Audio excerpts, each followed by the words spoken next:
Hi, it's me again. I'm back. So ngayon, sasamahan niyo ako papunta ng place kung saan ako pupunta. Ganun.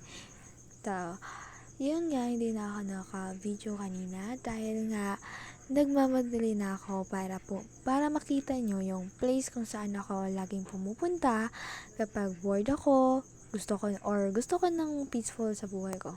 Char. Wala namang peaceful talaga sa buhay. Yan, kita nyo na, pangit, char ends lang.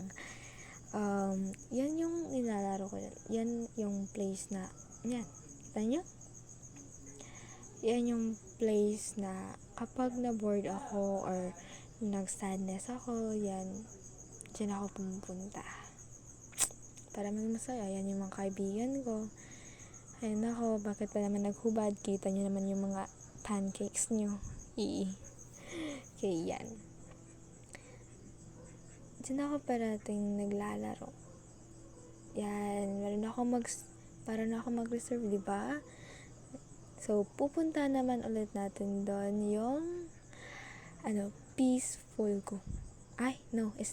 Lugar na pinupuntahan ko pag talaga ako na out of place na. Nga guys, nandito na tayo sa Silabangan River. Tara! Ayan yung river namin yan. Kaya, lamig pa naman yung tubig, kaso nga lang brown. Yan yung place namin, ganda sana kaso low. Doon muna yun magtatapos yung video ko kasi nga nalubad yung city ko nun. Maganda sana yung mga place, view pala nun. Ang ganda sana. So, doon lang yung video ko, kaya thanks for watching. Like and share and subscribe.